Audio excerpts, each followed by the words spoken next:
Chers amis, bonjour. Je suis tellement heureuse de vous retrouver pour cette semaine et cette semaine toute particulière pour moi. Aujourd'hui, 14 mars, je prends l'avion pour aller au Liban pour cette mission dont je vous ai déjà parlé pendant les cultes. Alors, toute cette semaine, vous allez me voir tous les matins apporter cette méditation et j'espère que ce sera un petit déclic pour vous souvenir que j'ai besoin de vos prières, j'ai besoin de votre soutien pour que le Seigneur m'inspire, me donne les mots qu'il faut à la rencontre des familles et durant toutes les réunions que nous aurons au Liban, que nous avons déjà au Liban. Cette semaine, notre thématique « Être chrétien dans cette société » est autour de notre lien à l'État. Aujourd'hui, nous allons attaquer le premier sujet, la soumission à l'autorité. Romains 13, le texte du culte du dimanche, nous commence en nous disant « Soyez soumis aux autorités ». Alors, je vous pose juste une question rapidement. Qu'est-ce que cela vous inspire? Soyez soumis aux autorités. Vous avez envie de sauter au plafond ou vous dites « Oh là là, quelle parole de sagesse !» Tout dépend de notre rapport à l'autorité. Et puis, avouons-le, ce rapport à l'autorité n'est pas linéaire, il est souvent aléatoire. Par exemple, l'autorité devient insupportable quand elle limite notre liberté. Fais pas ci, fais pas ça. Un enfant ne supporte pas qu'on lui dise « va te coucher à telle heure, mets pas tes doigts dans ton nez », etc. Quand il y a une autorité qui vient nous empêcher d'être libres, nous empêcher de faire ce qu'on a envie de faire, eh bien, elle nous agace. Cette autorité devient insupportable. L'autorité, il nous arrive de la craindre, surtout quand elle vient nous rappeler nos manquements. J'avoue que quand je suis dans une voiture et que je vois un radar ou je vois de loin une voiture de police, j'ai un petit sentiment de panique et tout de suite je regarde le compteur parce qu'il y a des grandes chances que je dépasse la limite de vitesse autorisée. Et on peut craindre l'autorité. Et puis, évidemment, l'autorité, on la critique. On la critique quand elle ne nous convient pas. Et dès qu'elle ne nous convient pas, on commence à la critiquer. Allez, faisons cet aveu.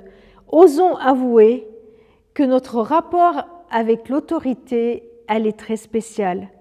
Quand elle nous arrange, quand elle va dans notre sens, nous l'aimons.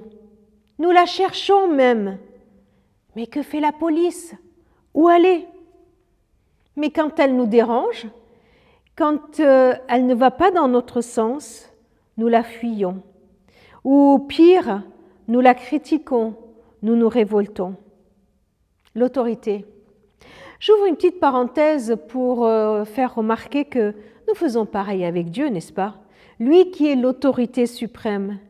Il nous dérange quand il nous reprend, il nous dérange quand on a l'impression qu'il limite nos libertés, mais dès qu'on est dans le besoin, nous crions à lui. Ou dès qu'on est dans une situation compliquée, on commence même à le critiquer. Mais qu'est-ce qu'il fait? Pourquoi Dieu n'agit pas dans notre vie? La Bible nous parle de l'autorité du Seigneur que nous avons à reconnaître. C'est le commencement de la sagesse.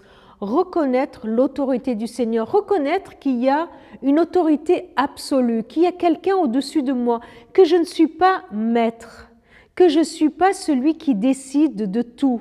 Il y a quelqu'un qui est au-dessus de moi. L'autorité suprême est Dieu, est celle de Dieu. Mais Dieu a désiré, Dieu a voulu que nous vivions dans une société où il y a un cadre, dans une société où il y a un ordre. Et nous voyons cela dès le début dans l'Ancien Testament, comment Dieu il a établi des règles, il a établi un ordre. Et c'est pourquoi Paul nous dit « Soumettez-vous aux autorités, parce que l'autorité vient de Dieu. Si elles existent, c'est qu'elles ont été établies par lui. » Et voilà que l'évangile de Jésus-Christ ne nous appelle pas à la révolte, ni à pousser ou renverser brusquement l'ordre établi.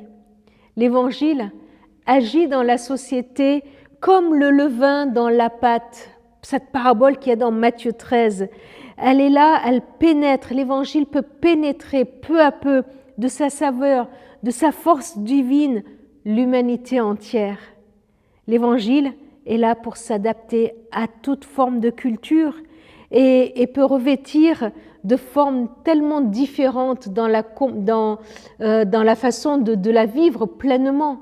L'Évangile, elle est universelle à toutes les cultures et elle agit de l'intérieur. C'est cela le royaume de Dieu qui vient.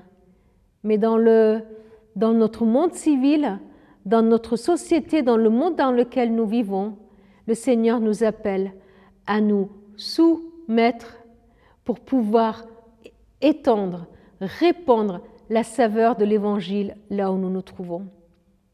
Seigneur, montre-moi vraiment quel est mon rapport à l'autorité. Aide-moi aussi à corriger cela. Aide-moi à avoir du discernement pour savoir ce que je dois faire, comment je dois agir. Amen.